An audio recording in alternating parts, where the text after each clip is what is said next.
77 વર્ષીય સિક્યોરિટી ગાર્ડને નિર્દયતાથી માર મારવામાં આવ્યો। સુરતના રાંદેર વિસ્તારનો આ બનાવ સામે આવ્યો છે। સીસીટીવીમાં આખી ઘટના કેદ થઈ છે। પાર્કિંગમાં લઘુશંકા કરવાની ના પાડતા માર મારવામાં આવ્યો હતો। વૃદ્ધ સિક્યોરિટી ગાર્ડને દંડાથી ઢોર માર મારવામાં આવ્યો। રોડ પર પગ પકડીને ઢસડીને અમાનવીય હુમલો કરવામાં આવ્યો। વૃદ્ધ સિક્યોરિટી ગાર્ડને માર મારી જતો રહ્યો આ શખ્સ। વિડીયો બાબતે રાંદેર પોલીસે તપાસ આરંભી છે। આ ઘટના ખૂબ જ ચોંકાવનારી છે અને નિર્દયતા ભરી છે, કારણ કે કોઈપણ પ્રકારની જો દયા ભાવના ન હોય તે પ્રકારની આ ઘટના સામે આવી છે। સિક્યોરિટી ગાર્ડ પર હુમલો કરવાનો મામલો સામે આવ્યો છે અને 77 વર્ષીય આ સિક્યોરિટી ગાર્ડ છે જેને ઢોર માર મારવામાં આવ્યો। આ સાથે પગ પકડીને તેમને ઢસડીને લઈ જવામાં આવ્યા અને આખી ઘટના સીસીટીવી કેમેરામાં કેદ થઈ છે।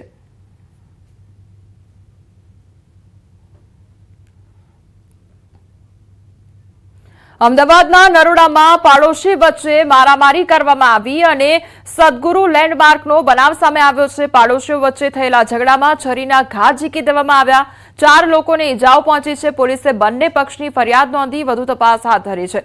આ અંગેનો વિડીયો પણ સામે આવ્યો છે કે જ્યાં બંને લોકો વચ્ચે બંનેના પરિવારજનો વચ્ચે માથાકૂટ સર્જાય છે અને ત્યારબાદ બબાલ વધી જતા મારામારી પણ થાય છે અને આખી ઘટના અંગે તપાસ પણ કરવામાં આવી રહી છે અને એકબીજાને ઈજાઓ પણ પહોંચે છે।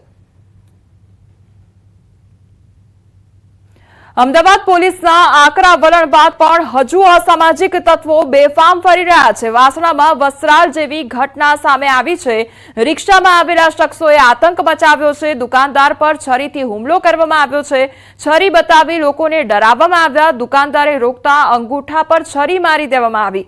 સ્થાનિકો એકત્ર થઈ જતા અસામાજિક તત્વો રિક્ષામાં બેસી નાસી છૂટ્યા હતા। વાસણા પોલીસે ગુનો નોંધી સીસીટીવી ફૂટેજના આધારે 4 આરોપીઓની ધરપકડ કરી છે।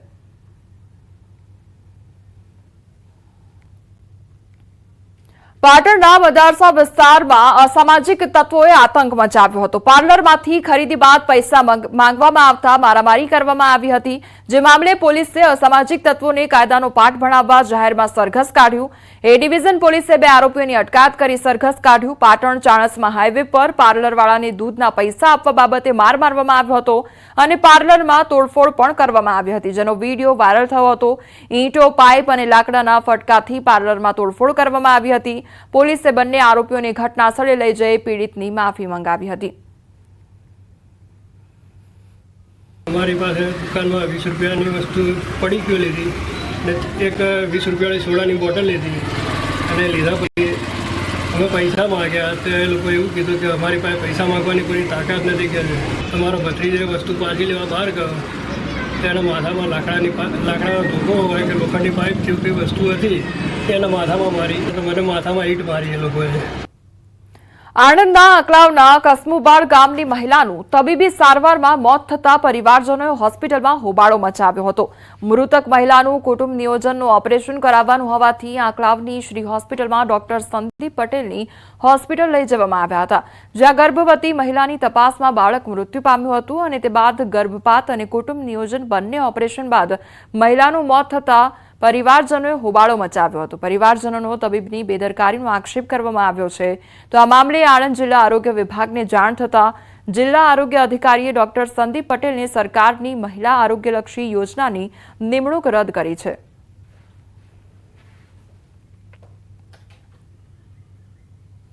જો ઓપરેશન આ મોટી એક વસ્તુ ઓપરેશન એટલે શું બહુ મોટી વસ્તુ કહેવાય, એના પછી જો ડોક્ટર રજા આપી દેતા હોય તો આ ડોક્ટરની કેટલી બેદરકારી કહેવાય। અમાર ભાઈ એવું કીધું કે અભી થોડા ટાઈમ રાખો, મારા વાઈફને ચક્કર હજુ હોશ બરાબર નહીં આવ્યો, પછી અમે લઈ જતા કે બિલ તમે ભર દો, તમારા વાઈફને ઠીક છે તમે ઘરે લઈ જાઓ એમ। નાના શહેરોમાં પણ રખડતા ઢોરનો આતંક માથાનો દુખાવો બન્યા છે। સુરેન્દ્રનગર શહેરના રતનપર વિસ્તારમાં મુખ્ય રસ્તા પર આખલા યુદ્ધથી લોકોમાં ભયનો માહોલ સર્જાયો છે। રતનપરથી માળોદ ચોકડીને જોડતા મુખ્ય રસ્તા પર 2 આખલા બાખડતા અંદાજે અડધો કલાકથી વધુ સમય સમગ્ર વિસ્તારને બાનમાં લીધો। આખલા યુદ્ધના કારણે વાહન ચાલકો જીવના જોખમે રસ્તા પરથી પસાર થવા મજબૂર બન્યા છે। રખડતા ઢોરોના કાયમી ઉકેલ લાવવાની રહીશોની માંગ ઉઠી છે।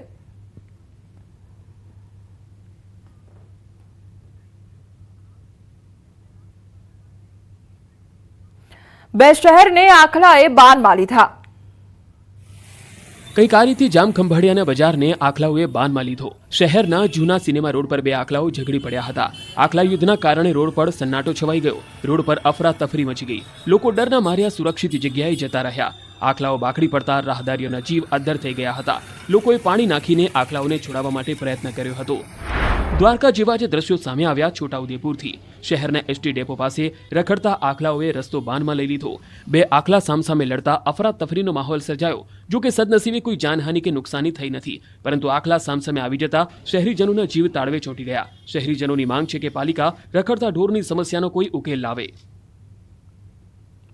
વડોદરાની MS યુનિવર્સિટીના વિવાદિત પૂર્વ વીસી વિજય શ્રીવાસ્તવે છેવટે બંગલો ખાલી કર્યો છે. વીસીના પદેથી 3 મહિનાથી રાજીનામું આપ્યા છતાં બંગલો ખાલી નહોતો કરવામાં આવી રહ્યો. સાંસદે પત્ર લખ્યો, વિદ્યાર્થીઓએ આંદોલન કર્યું, ત્યારે છેવટે આજે બંગલો ખાલી કરવામાં આવ્યો. વિજય શ્રીવાસ્તવે બંગલાનો કબજો સોંપવાના દસ્તાવેજ પર સહી ન કરી બંગલાનું ભાડું ચૂકવ્યા વિના જ બિસ્તરા પોટલા લઈ રવાના થયા. તો વિજય શ્રીવાસ્તવ ખોટા ડોક્યુમેન્ટના આધારે વીસી બન્યા હોવાના આરોપ લાગ્યા હતા. ગુજરાત હાઈકોર્ટમાં કેસ ચાલે તે પહેલા જ વિજય શ્રીવાસ્તવે આપ્યું હતું રાજીનામું. રાજીનામું આપ્યા પછી પણ બંગલો ખાલી ન કરતા વિવાદ થયો હતો.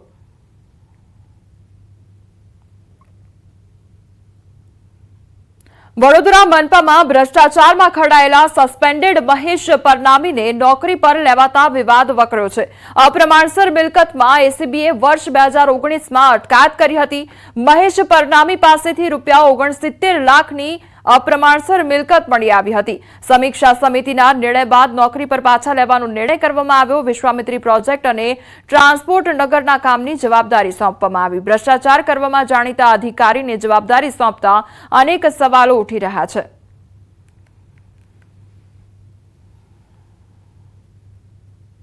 આરટીઈમાં આવક મર્યાદા વધારતા વાલીઓમાં ખુશીનો માહોલ છવાયો છે. વાલીઓએ મોં મીઠું કરી સેલિબ્રેશન કર્યું છે. 6 લાખની આવક મર્યાદાથી સામાન્ય ઘરના વ્યક્તિને હવે ફાયદો થશે. આવક મર્યાદા વધતા ખોટા એડમિશન અટકશે તો સરકારનો નિર્ણય વાલીઓ માટે હોળીના 9 રંગને બરોબર છે.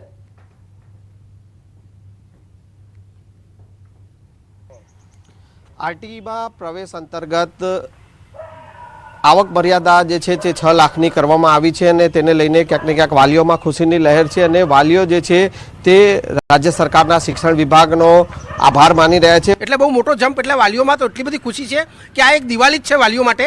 જે ખોટા સ્ટેપ લેવાતા હતા, કંઈક બોગસ સર્ટિફિકેટ બનાવીને લેવાતું હતું, એ બધું એનું સમાપ્ત થઈ જશે અને જે ગરીબ વિદ્યાર્થીઓને જે એજ્યુકેશનથી વંચિત રહી જતો હતો એને ફૂલ ફ્રીડમથી ફૂલ એજ્યુકેશન એને એક પ્રાઇવેટ સ્કૂલમાં મળશે. 1.5 લાખની જે આવક હતી જે કરી હતી સરકારશ્રીએ એ 6 લાખ કરી એટલે સીધું જમ્પ લાવ્યું. એટલે ખૂબ ખૂબ ખુશી મળે છે કે આપણે એમ થાય છે કે બાળક ખરેખર શિક્ષણના પાત્ર થઈ શકશે. હવે દરેક ગરીબના બાળકો સારા લેવલમાં ભણી શકશે અને જે પ્રાઇવેટ સ્કૂલમાં ના ભણાવી શકતા હોય એ દરેક બાળક ભણી અને ઊંચું કારકિર્દી પામશે.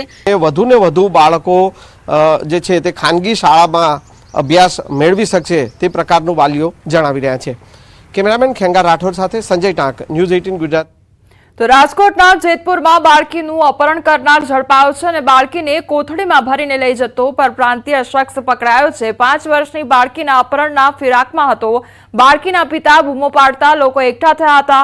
બાળકીને કોથળીમાંથી કાઢીને આરોપીને જેતપુર સિટી પોલીસના હવાલે કરવામાં આવ્યો હતો. જેતપુર સિટી પોલીસે સમગ્ર મામલે તપાસ હાથ ધરી હતી. મારી છોકરીને બિહાડી છે, બાથરૂમ માટે જતો હતો તો હું બિહાડી ઓટા માટે બાથરૂમ જવા માટે, તો કોઈ અજાણો વ્યક્તિ 2-5 મિનિટની અંદર બાવડું પકડીને હાલતો થઈ ગયો એને. તો હું એટલી વારમાં આવી ગયો, મેં જોયું કે મારી દીકરી જાય છે તો એ કોથળામાં નાખતો આગળ નીકળી ગયો. એને વાંહે ધોઈડો તો 2-3 ઝાપટ મેં એને મારી હતી, મારી સામે થઈ ગયો અને મારી ગરકી દબાવવાની કોશિશ કરી. પછી હું રાડારાડી કરવા માંડ્યો, બીજી આસપાસ પબ્લિક રિક્ષાવાળા બધા ભેગા થઈ ગયા. ગાંધીનગરના કલોલના બોરીચડામાં ડબલ મર્ડરની ઘટના સામે આવી હતી. સાંતેજ પોલીસ સ્ટેશનમાં ડબલ મર્ડરનો ગુનો દાખલ કરવામાં આવ્યો. પત્ની સાથે પ્રેમ સંબંધની શંકા રાખી હત્યા નિપજાવવામાં આવી. બંને મૃતકો બનાસકાંઠાના ભાભર જમીન સોદા માટે ગયા હતા અને હત્યારાએ અગાઉથી જ દશરથની હત્યા કરવાનું નક્કી કર્યું હતું. તો મૃતકના દીકરાએ પિતાના ગુમ થયાની ફરિયાદ આપી હતી, જેના આધારે સાંતેજ પોલીસે તપાસ હાથ ધરી હતી. જેની તપાસ હાથ ધરતા ભાભર ગઈ હતી અને આરોપીઓ ત્યાં મળ્યા ન હતા, જે બાદ પોલીસે રાપરથી ધરપકડ કરી છે.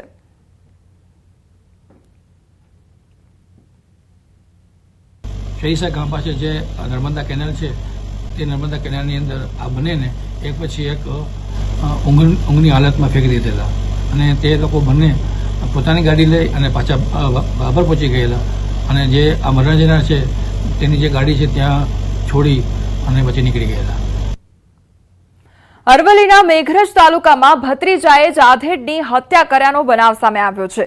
રાજપુર ગામે આધેડની ભત્રીજાએ જ કાર ચડાવી હત્યા નિપજાવી. ગામના બસ સ્ટેશન પાસે કાર રિવર્સ લઈ 3 વાર આધેડ પર કાર ચડાવી.